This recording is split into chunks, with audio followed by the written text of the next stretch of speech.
Bismillahirrohmanirrohim. Wargi Mang Dedi baraya-baraya ki Sunda di mana beayana utamina para baraya ki Sunda mikaresep anu ngageduhan hanca carita Telaga Getih karangan Amburos anu kiwari ku Mang Dedi baris kabandungan ku alo-alo bagian anu ke-68. Sakumaha naskah ieu carita nu kantos dipaluh dina bagian anu ka-67 pedaran Mang Dedi kasapih wanci dina mangsa medarkeun kaayaan alam ti peuting khususna atuh katilo garong anu dikokojoan ku si Gode Gojin Katut Darja harita teh malidieun maneh kawahangannya sabab sieun kasusul kadang warga masyarakat Cibodas. Malah harita Jang Ahmad ge keur ngobrol jeung Bapak Ici. Kumaha atuh para pamirsa lajenganna ieu carita langkung paosna mah mangga kang sami-sami bandungan ku sadayana.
Kaayaan alam ti peuting harita teh di piluweungan.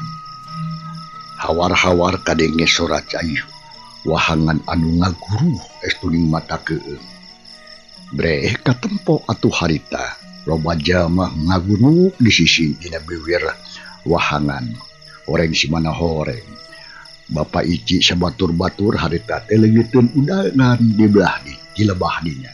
Sabab si Gode Gojin jeung Darja harita teh laluncatan muru kawahangan nya ngaleng-leong kabawa ku cai kahilir. Sedengkeun Jang Ahmad harita ngajelaskeun ngeunaan dua garong anu tadi gelut manehna cenah. Malahan mah jadi ras inget deui kana kajadian anu teu heula-heula. Dina mangsana gelut jeung garong anu duaan harita teh ngaranjah imam Bah Dayat bapana Jang Usman teh. Barang ngadengi katerangan kitu ti Jang Ahmad pok Pak Ici harita. Nya yamun kitu mah masalah deui Jang Ahmad. Gigana memang eta garong teh eta keneh. Tapi peuting ieu mah maranehna daratangnya pantiluan deui tah. Dumasarkan hae teh hayu ayeuna mah urang tareangan urang susul urang udah kasih kahilir. Mudah-mudahan nepi ka beunang ieu sabab muloloh deui mah geus tantu supaya coba ka daratan deui tah si utut burung teh kalabu urang. Ceuk Bapak RT harita teh bari jeung culang cileung pok Jang Oman harita nya hayu atuh satuju laku deung oge Pak Ici sok saha anu marilu ngudag yeuh. Ceuk Jang Oman muluni murung bari jeung ngareret ka sakur nu aya di dinya. Aduh ayolah urang rek milu sabab gemes aing diteri kene yeuh aduh jadi hayang nyabok teh jadi deui yeuh. Ceuk Jang Odang harita bangun anu gemes pisan nya tapi lamun ceuk kuring mah manehna mah Odang ulah milu maneh mah nama ke jeung ulah milu da kuring oge tuh sanggup kene atuh pikeun gelut ngalawan garong tilu situ wae mah ceuk Odang harita bari hanjelu hatena teh ngadenge kitu Jang Ahmad harita nya eta oge geus pasti ari sanggup mah. Tapi atuh anu hade mah mending oge ngajajabkeun Den Dharma ka ditu kawal ku maneh nepikeun ka imah. Kitu maksud kuring teh. Ya hade kitu oge atuh. Sok atuh ka dieu atuh ngorek marudag darong mah tah buru-buru geura adinit bisi kaburu jarauman teh yo. Ai Bapak Ici harita mikir sakedeung ngahulang pok atuh harita. Oke Kang alus kitu teh Jang Ahmad aturan teh euy. Ayo burukeun ah. Nya sanggeus kitu mah atuh beuyeung Jang Ahmad. Oman jeung Bapak Ici dibarengan ku urang lembur anu sejen mah adindit deuk nareangan bangsat cenah ka diirang atawa ka hilir. Sugan jeung sugan cenah bisa kapanggih. Ari Dharma atuh harita mulang ka imahna dibarengan ku Odang jeung ku sabaraha urang baturna da pugu hariwang cenah ari balik sosorangan mah. Sabab mawa buntelan anu dieusi ku duit jeung perhiasan anu meunang ngarebut deui ti telu garong teh nu tadi daratan ngaranjah ka imahna. Banggu salampahan atuh Den Dharma anu harita mulang ka lembur Cibodas. Ayeuna urang pacapkeun heula kahayaan Ahmad jeung Bapak Ici. Harita teh lalumpang atuh harita ngagarani gudusuhan deuk ngajugjug ka sisi wahangan. Sok sanajan kaayaan alam teh geus liwat di tengah peuting. Tapi sarea katempo masih keneh jarak jagwe jeung sarumang. Kabeneran harita teh keur caang bulan we rek. Jadi teu matakting hararese teuing dina lumampahna. Sarta atuh teu kacatur jalanna hasararea geus anjur ka sisi wahangan. Anu tempatna teh harita teu hara-haraeun kawas di tempat nu tadi.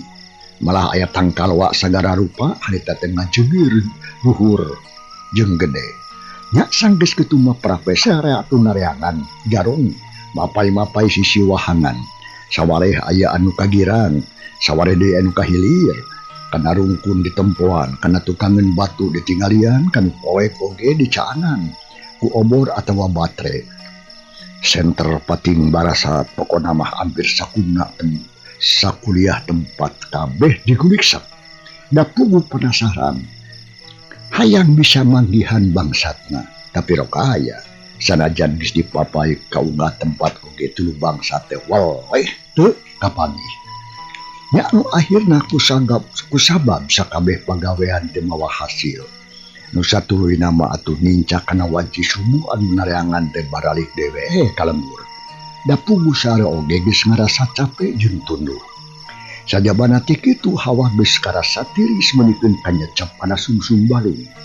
Nya terus atuh sarea ngabring bae marurang ka imahna sewang-sewangan. Kocapkeun ayeuna Jang Ahmad sabatur-batur. Jang Ahmad Jang Oman nya kitu di Bapak Ici.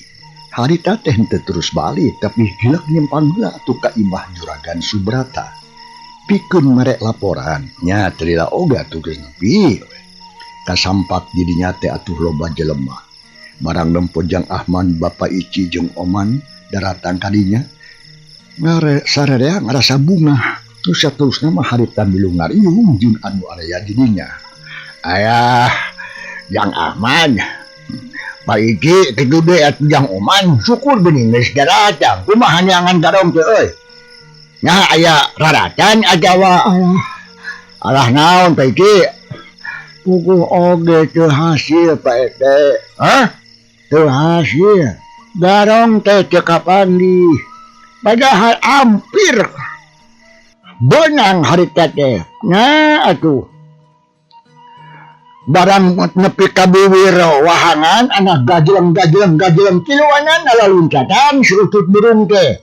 Nya terus ditahan ka hilir ku kami teh sabodolo ka ditu ari ieu.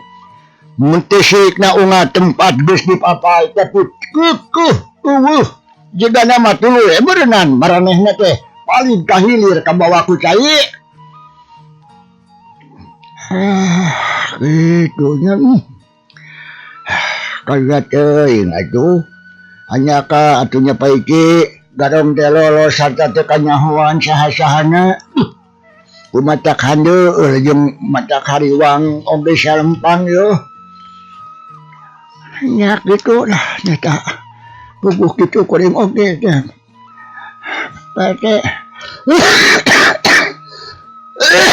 Jadi aya dalah di kumaha duda diusahakeun mah diusahakeun ku sare oge. Diusahakeun mah geus sakuat tenaga kucup laki kana wahangan. Anu kabilang bisa mah dijalankeun matangtu dilaksanakeun ku kami teh ieu. Masih aya milik lantaran buntelan anu dibarawa ku maraneh teh geus bisa karebut deui. Bareng jeung kitu torojo atuh harita Bi Acih dibarengan ku salah seorang awewe tatanggana. Datang nyamperkeun bari jing. Nanggeuy baki anu dieusi ku cai kopi anu ngarebul keneh. Sor-sor diasongkeun kanu ngariung. Malahan mah sakalian we jeung caneutna. Ayah, baik Ci. Abdi agan. Oge Pak RT. Abdi. Jangah mah abdi. Sareng kasadayana bae nu ayeuna area di dieu.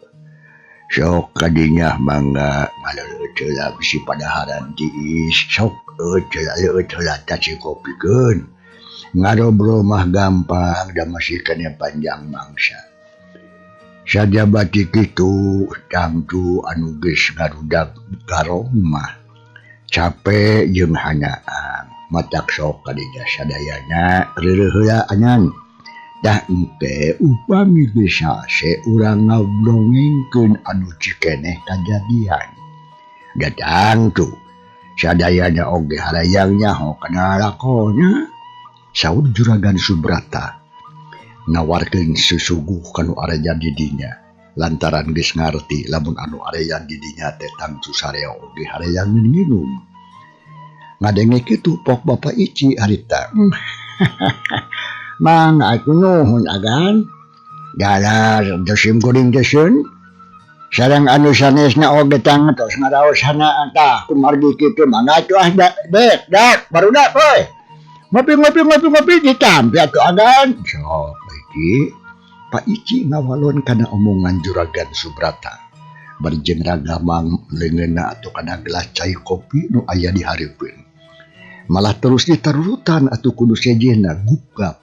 Nya, nu satuluy nama dakula ting suruput ngaropi bala kecerakan diselang ku jeung ngararobrol.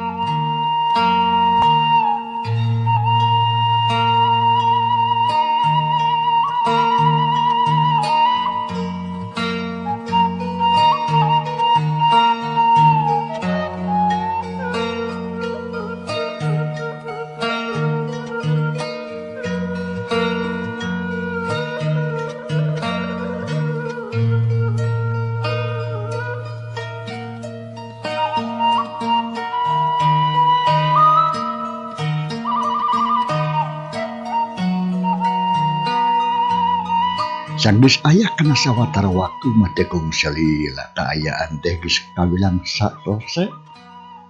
Nya terus atuh disambung ngomong. Juragan Subrata harita medarkeun nalakon hirupna ti mimiti tadi. Ningali aya 3 garong anu asup ka jero kamarna. Nu saterusna disambung deui atuh ku lalakon Dendarma jeung Jang Ahmad Odang jeung Oman. Kitu deui Bapak Ici sakabehna dipadar anu kaliwat. Kalawan rinci tur jelas malah pada ngabandungan ku sararea anu hadir. Tok atuh Juragan Subrata sanggeus meunang katerangan kitu harita.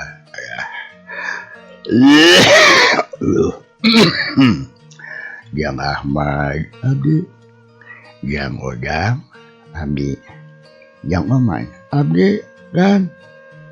Itu deui kasadayana sim kuring di dieu sakula warga saja ngahaturkeun atawa nganuhunkeun kana sagala rupa pitulungna anu geus dilakukeun kalawan sadaya aya dina kasalamatan. Amin.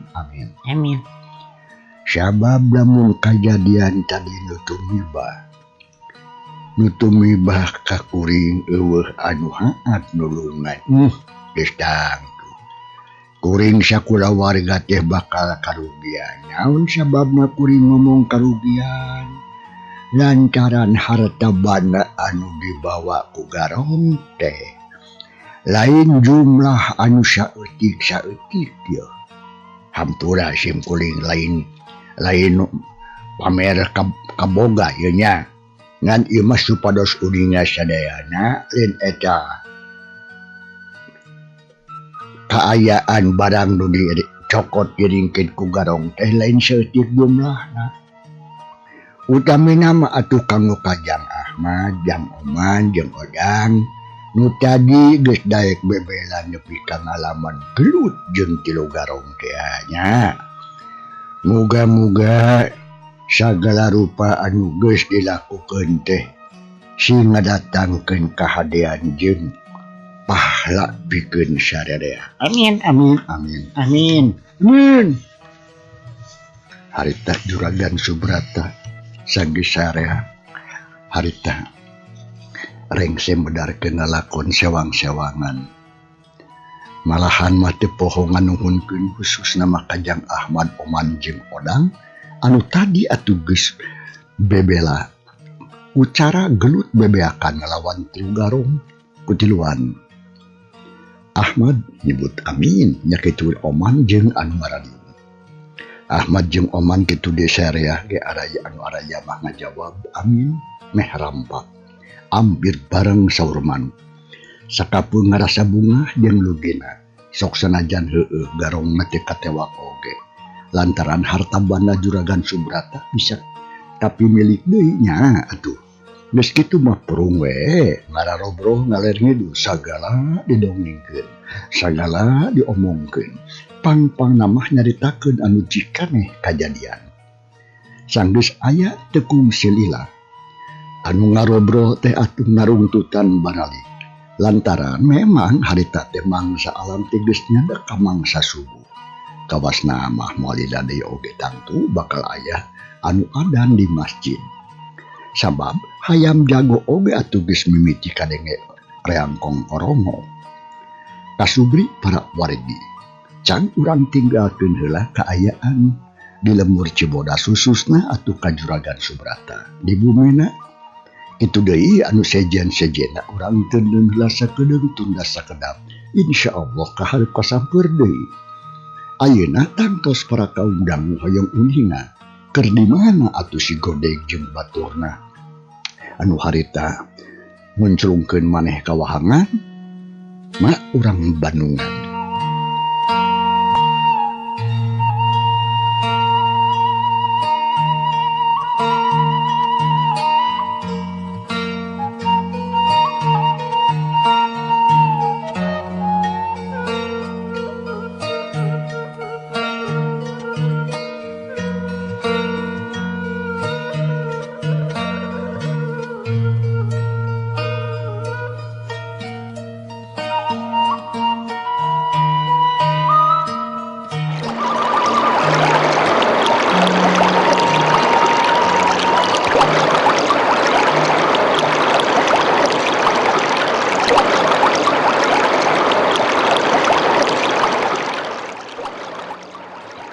Kasubri para wargi wahangan naguru caina umpal-umpalan kawilang wahangan anu gede jaba jero deh ngan hanya kawa babatuan dan sing tinagor kama jika namu bisa menyat deui sedangkan si Godeg jeung 2 baturna harita tadi laluncatan kana wahangan maranehna tiluan leuwih milih cara anu sarupa kitu daripada kudu daek daripada tibatan daek masrahkeun diri ka urang lembur si Godeg jeung 2 baturna harita pating karabak pating pucung hul di tengah wahangan dina kayaan proyek alam peuting sakapeung sok bari jeung roesan leungeun uyup ayap neangan pamuntangan kasisi jeung kagigir malah terus saeutik teu saeutik cai wahangan teh nu loban kainung ku manehna tiluanana harita teh terus we angklung-angklungan palid buru kahilir nuturkeun majuna cai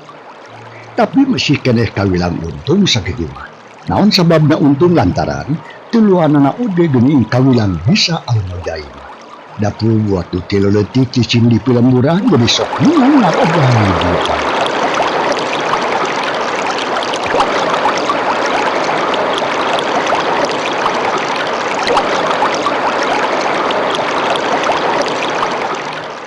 Sanes kabilang nila atuh kabawa palin. Dengan si Godeg atau harita rumpuran pak, cupu capa cupa cipi atau terus atau gap atau kada batu anu kasap jeung gede. Kebenaran lempar deh. Nya terus atuh. Satekah polah naik sanajan sukuna karasa leuleus ngageter oge awak ngagibri kuntu ngerokok. Jeung kabulusan deui, tapi manehna usaha satekah pola sakuat tenaga hayang hanjat dari jeung usah koseh oge nya atuh ari ku bakat maksakeun mah sanajan hese oge teu buru we bisa malah teu lila oge si Godeg atuh geus aya nyengce di luhur batu nu kasar napas leuwih ngahega bari jeung awak rancucut dada reng haperanjung ditambah ku sapujur awakna anu karasa lungse jeung nyareri dapulu atuh tadi geus gelut saja mati kitu teh basa kabawah palit menyang pisan tidak lagur kana batu jadi teu mata heran samun ceuk awakna karasa ripuh asa ruksak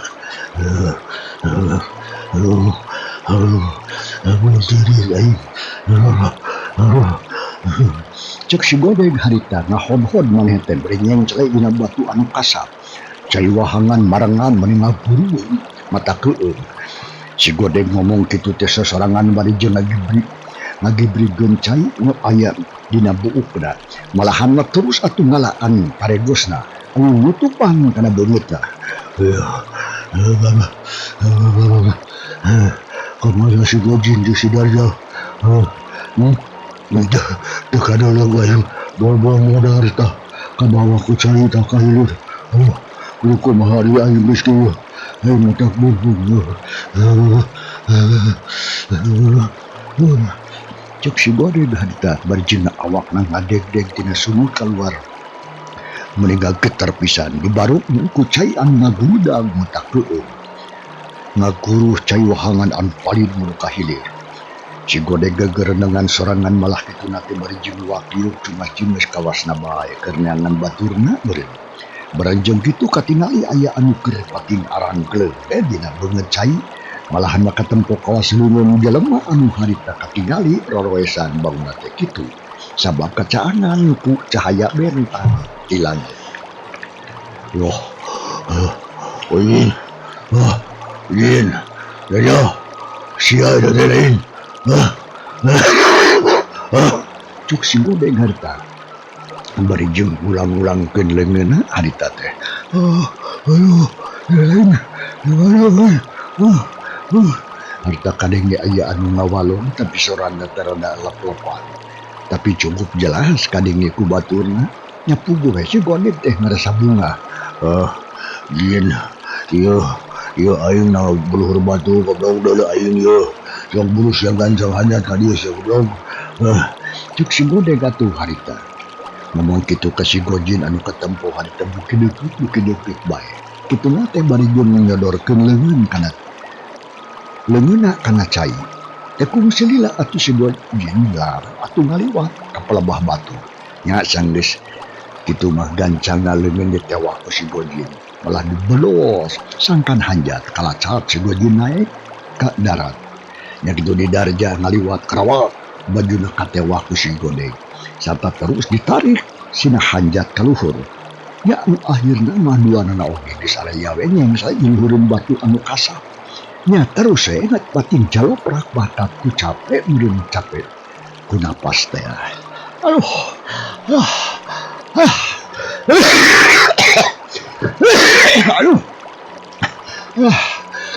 Aduh. Aing batuk nyaan ya. Kadeng Darja harita jegoh batu jika ada bae asupan cai wahangan berenang. Sabab Darja kadeng humarurung de sekojor awakna meninggal cep tiis jabab parurih di ongko. Itu deui atuh si Gojin oge sarua kaayaanana teu jauh beda. Aing mah teu kuatiris aduh dan perih aduh. Cek si Gojin harita humarurung awakna ngagibrig huntu neroktok kabulusan. Sarua sia tong nungur kitu da sarua aing ge tiris. Sakieu ge masih kenen untung sia urang tiluan hirupkeun. Da terus mojar juga na bae mata kieu ge masih kena panjang kene lakon urang teh euy. Geus kieu urang kudu kumaha ya? Ah, Samdangnya kana tu aing umur teh. Ari geus kieu urang kudu kumaha? ya udah mah. Ayo we urang balik ka imah. Tapi jalan teh ulah ka jalan lembur. Sabab bisi pasaranog jeung batur. Urang ngerobos ka kebon awi. Ngara anu darahkeun.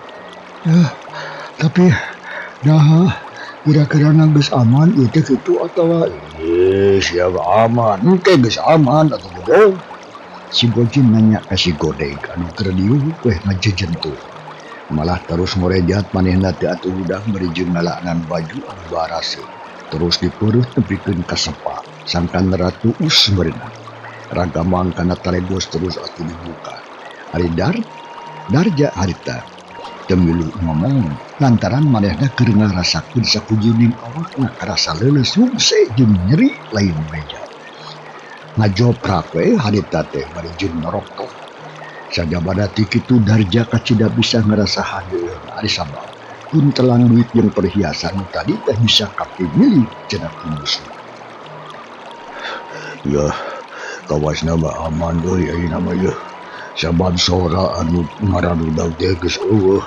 Teu kadenge deui kawasna mah marantog tah si Bagong teh toh. Jeung si Godeg harita jadi murang maring. Pok si Gojin deui. ya. Lamun kitu mah tah hayu atuh euy. Urang ayeuna we tulah balik teh. Tong dilila-lila. Ya, ayo dade oge tuh geus teu kuat itu euy. Aduh, macam oge diri teh di dieu teh yeuh duh tiris. Jeung teu ieu awak Jadi jeung baru deui. Sarua satedeg aing oge ditu euy. Tapi hayu tu urang maksakeun lah. ya kumari si Raing euy. Nah kuat atawa henteu. Lamun ayeuna urang ngeureuyeuh mantong ka gogoblong ieu. Ya, ayo maneh. Kumaha lamun urang indit di dieu tinggalkeun wahangan urang ngeureuyeuh. Keneh jeung poe keneh ka lembur. Jigana dewek mah moal kuat lembangna atuh. Lantaran sakujur awak asaripuk kieu. Darja ngawalon ngalaunan kitu ge. Bari jeung ngareret ka si Godeg anu keur cingonggo digireun. Aduh, kumaha tuh ya. Zamannya tuh aya urang kudu ngajejentul bae dieu naman. Jeung rade bisi kaburu barang manten ye. Jong ya, udang ja wayahna we ja. Maksakeun we lah urang buru-buru balik indit ya. Si Godeg ngajak indit lantaran hayang buru-buru balik ka lembur. Nya geus puguh kitu mah atuh. Teu kuat ku tiris cenah ngajentul we jadinya mah bisi aya nu nganyahoankeun deui ka maranehanana. Da malum atuh di dieu nu boga lampah goreng mah. Sok teu woleh ngarasa risi loba kahariwang. Pok si Gojin harita nyaja. Hayo udang euy. Bisi kaburu barang manten sok gancang atuh. Lamun teu udang ku dewek ditinggalkeun yeuh geura. Jeung deui sok buka we tah. Ayeuna mah taregos teh tong dipapake wae ruh. Si Gojin oge sarua nitah udang ka Darja. Nya ngadengi kitu mah dalaek deui harita teh. Darja harita nurut sanajan awakna kerasa ripuh ge. Terus munian cengkat bari jeung terus atuh ngalaanan taregos. Belawar we dibalangkeun kana cai kabawangangkeun ka hilir. Ayo urang balik ka dieu yeuh. Cek si Godeg deui terus cung nangtung malah jurut atuh turun tina batu kasap. Diturutan ku nu duaan tiluanana arancur deui kana beungeut cai terus salumpang ngalaunan muruk ka sisi. Dituna teh bari jeung selipun tangan pageuh da puguh bisa labuh cenah atawa kacewet ku cai. Telila antarana geus nerepi we ka sisi belah ditu. Terus salumpang deui atuh rek ngajugjug balik cenah muruk ka lembur atawa ka imah. Tapi teu ngagunakeun jalan anu sok biasa dilewatan ku urang lembur.